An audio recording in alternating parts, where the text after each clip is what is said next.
మెక్సికోలో అత్యంత శక్తివంతమైన అందరికన్నా భయంకరమైన డ్రగ్ కార్టెల్ నాయకుడు చనిపోయాడు. అసలు డ్రగ్ కార్టెల్ అంటే ఏంటి? సింపుల్గా చెప్పాలంటే డ్రగ్స్ అక్రమంగా తయారు చేసి, అమ్మి, ఆ వ్యాపారాన్ని కాపాడుకోడానికి ఎంత హింసకైనా తెగించే ఒక పెద్ద క్రిమినల్ ఆర్గనైజేషన్. అలాంటి ఒక అతిపెద్ద సంస్థ నాయకుణ్ణి చంపేస్తే కథ అయిపోయినట్టేనా? అస్సలు కాదు.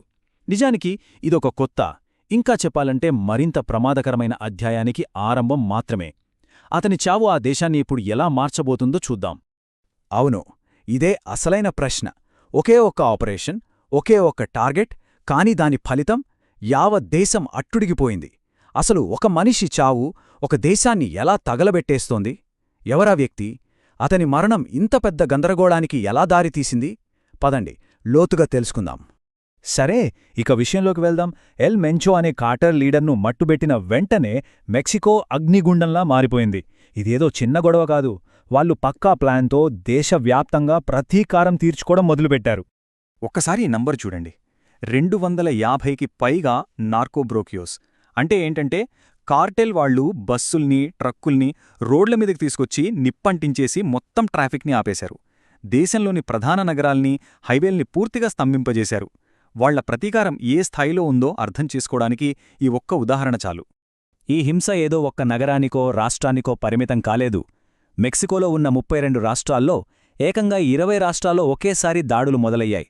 అంటే ఆలోచించండి, వాళ్ళ నెట్వర్క్ ఎంత పెద్దదో, వాళ్ల పవర్ ఎంత భయంకరంగా దేశమంతా పాకిపోయిందో.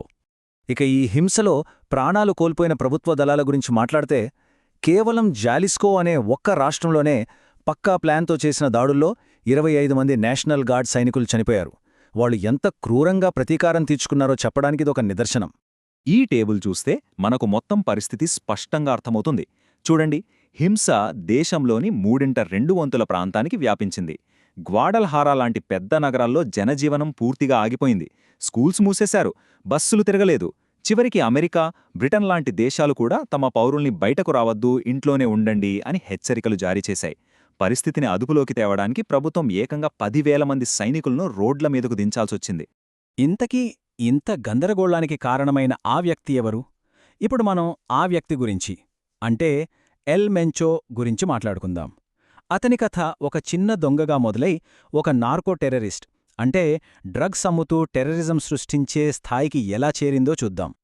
ఇతని అసలు పేరు నెమెసియో ఓసెగెరా సెర్వాంటేస్, కాని అందరూ ఎల్ మెంచో అని పిలుస్తారు.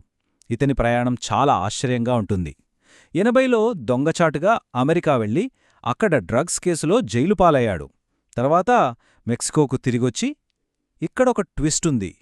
ఇతను కొంతకాలం పోలీసాఫీసర్గా కూడా పనిచేశాడు. నమ్మశక్యంగా లేదుగదా. చివరికి 2010లో సిజేఎన్జీ అనే తన సొంత కార్టెల్ను స్థాపించి ప్రపంచంలోనే మోస్ట్ వాంటెడ్ క్రిమినల్గా మారాడు. ఈ సిజేఎన్జీ అనేది మామూలు డ్రగ్ గ్యాంగ్ కాదు, అదొక కార్పొరేట్ క్రిమినల్ సామ్రాజ్యం. వాళ్లు ఫెంటానిల్ లాంటి అత్యంత ప్రాణాంతకమైన డ్రగ్స్ను తయారుచేసి ప్రపంచమంతా అమ్ముతారు. వాళ్ల దగ్గర రాకెట్ లాంచర్లు, బాంబులు, ఆయుధాలమర్చిన డ్రోన్లు, ఇలా ఒక చిన్న సైన్యానికి సరిపడా ఆయుధాలుంటాయి. కేవలం డ్రగ్స్ మాత్రమే కాదు, దోపిడీలు, ఇల్లీగల్ మైనింగ్ ద్వారా కూడా బిలియన్లు సంపాదిస్తారు. అంతకంటే భయంకరమైన విషయమేంటంటే ప్రత్యర్థుల్ని భయపెట్టడానికి హత్యలు చేసి ఆ వీడియోలను ఆన్లైన్లో పెడతారు. మరింత పవర్ఫుల్, ఇంత జాగ్రత్తగా ఉండే ఎల్ మెంచో ఆచూకీ ఎలా తెలిసింది? ఏదైనా హైటెక్ టెక్నాలజీతోనా? కాదు, సింపుల్ హ్యూమన్ ఇంటెలిజెన్స్. భద్రతా దళాలు అతని ప్రేయసికి దగ్గరగా ఉన్న ఒక వ్యక్తిని ట్రాక్ చేయడం మొదలుపెట్టారు. ఆ ఒక్క చిన్న క్లూ ద్వారా చివరికతనెక్కడున్నాడో కనిపెట్టగలిగారు. అంటే అతని పతనానికి కారణం ఒక చిన్న మానవ తప్పిదమే.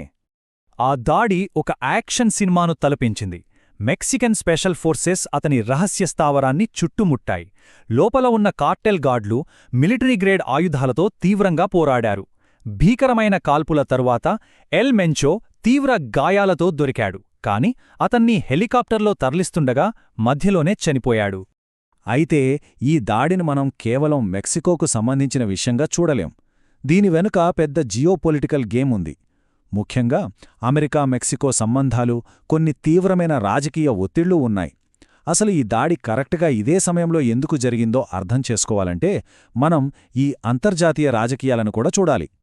పరిస్థితి ఎలా ఉందంటే, ఒకవైపు అమెరికా అధ్యక్షుడు ట్రంప్ ఈ కార్టెల్స్ను అదుపు చేయండి, లేదంటే వాళ్లను టెర్రరిస్టులుగా ప్రకటిస్తాం, అవసరమైతే మేమే మీ దేశంలోకి వచ్చి దాడులు చేస్తామని గట్టిగా వార్నింగ్ ఇచ్చారు. మరోవైపు మెక్సికో కొత్త అధ్యక్షురాలు షైన్బామ్ ఒక తెలివైన ఎత్తుగడ వేశారు. ఆమె అమెరికా ఒత్తిడిని తగ్గిస్తూనే తమ దేశ సార్వభౌమత్వాన్ని కాపాడుకున్నారు. తమ ఇంటెలిజెన్స్ వ్యవస్థను బలపరిచి కేవలం మెక్సికన్ దళాలతోనే ఈ ఆపరేషన్ను సక్సెస్ చేసి చూపించారు. ఈ దాడి రాత్రికి రాత్రే జరిగింది కాదు. దీని వెనుక కొన్ని నెలల ప్లానింగ్ ఉంది. అమెరికా, మెక్సికో మధ్య భద్రతా సమావేశాలు జరిగాయి. ఆయుధాల అక్రమ రవాణాపై సమాచారాన్ని పంచుకోవడం మొదలుపెట్టారు. దాడికి కొద్ది రోజుల ముందే మెక్సికో 37 మంది కీలక నేరస్తులను అమెరికాకు అప్పగించింది. ఇవన్నీ ఈ పెద్ద ఆపరేషన్కు పునాది వేశాయి. ఓకే, కింగ్ పిన్ను చంపేశారు. ఇది ఖచ్చితంగా ఒక పెద్ద విజయమే. కానీ ఇక్కడే అసలు సమస్య మొదలవుతుంది. ఈ గెలుపు భవిష్యత్తులో ఒక పెద్ద పీడకలుగా మారే ప్రమాదం చాలా ఎక్కువగా ఉంది. ఎందుకో చూద్దాం. దీన్నే నిపుణులు హైడ్రా ఎఫెక్ట్ అంటారు. గ్రీకు పురాణాల్లో హైడ్రా అనే ఒక రాక్షసి ఉంటుంది. దానికి ఒక తల నరికితే దాని స్థానంలో 2 కొత్త తలలు మొలుస్తాయి. అలాగే ఒక పెద్ద క్రిమినల్ ఆర్గనైజేషన్ లీడర్ను చంపేస్తే ఆ సంస్థ నాశనం అవ్వదు. బదులుగా అది చాలా చిన్న చిన్న గ్యాంగులుగా విడిపోయి ఆధిపత్యం కోసం ఒకదానితో ఒకటి ఇంకా క్రూరంగా పోరాడుకుంటాయి. సీజేఎన్జీ విషయంలో ఈ హైడ్రా ఎఫెక్ట్ మరింత ప్రమాదకరంగా మారే అవకాశముంది. ఎందుకంటే ఎల్ మెంచో తర్వాత ఆ స్థానాన్ని తీసుకునేందుకు సరైన వారసుడు లేడు. అతని కొడుకు అమెరికా జైల్లో జీవిత ఖైదనుభవిస్తున్నాడు. అతని బవమర్దిని కూడా అమెరికాకు అప్పగించేశారు. భార్య, కూతురు వేరే కేసుల్లో జైల్లో ఉన్నారు. చివరికి అతని తర్వాత స్థానంలో ఉన్న ప్రధాన అనుచరుడు కూడా అదే దాడిలో చనిపోయాడు. దీంతో అక్కడ ఒక పెద్ద పవర్ వాక్యూమ్ ఏర్పడింది. ఇప్పుడు ఈ భద్రతా సంక్షోభం మనమందరం ఎంతో ఆసక్తిగా ఎదురుచూస్తున్న ఒక గ్లోబల్ ఈవెంట్పై నేరుగా ప్రభావం చూపబోతోంది. అవును, మనం మాట్లాడుతున్నది ఫీఫా వరల్డ్ కప్ గురించే. 2026 ఫీఫా వరల్డ్ కప్ మొదలవడానికి కేవలం 100 రోజుల సమయం మాత్రమే ఉంది. ఈ టోర్నమెంటుకు మెక్సికోలోని గ్వాడల్హారా నగరం ఒక ప్రధాన వేదిక. ఈ టైమింగ్ పరిస్థితిని మరింత క్లిష్టంగా మార్చింది. ఇప్పుడు ఈ ఫోటో చూడండి. ఇది గ్వాడల్హారాలోని వరల్డ్ కప్ స్టేడియం ఎస్టాడియో అక్రాన్కు వెళ్లే మెయిన్ రోడ్డు. మ్యాచ్ల రోజున లక్షలాది అభిమానులు, ఆటగాళ్లు ఇదే దారిలో ప్రయాణించాలి.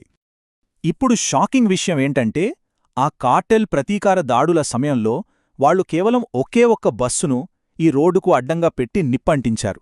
అంతే, గంటల తరబడి ఈ కీలకమైన దారి పూర్తిగా మూసుకుపోయింది. వరల్డ్ కప్ లాంటి అంతర్జాతీయ ఈవెంట్ భద్రతను దెబ్బతీయడం ఎంత సులభమో ఇది చూపిస్తుంది. సో ఇప్పుడు ఫీఫా మెక్సికన్ ప్రభుత్వం ముందు ఒక పెద్ద సవాలుంది. స్టేడియాలకు వెళ్లే దారులు చాలా తక్కువగా ఉండడంతో వాటిని దిగ్బంధించడం చాలా సులభం. భద్రత సరిగ్గా లేదనిపిస్తే మ్యాచ్లను వేరే దేశానికి మార్చి పూర్తి హక్కు ఫీఫాకుంది. ప్రభుత్వం వేలాది సైనికులను పంపినా మిగతా దేశాలు తమ పౌరులకు ట్రావెల్ వార్నింగ్స్ ఇస్తూనే ఉన్నాయి. ఇది అభిమానుల రాకపై తీవ్ర ప్రభావం చూపుతుంది. చివరిగా ఈ ప్రశ్నతో ముగిద్దాం. ఒక పెద్ద క్రిమినల్ లీడర్ను అంతం చేయటం అనేది ఒక తాత్కాలిక విజయమే కావచ్చు.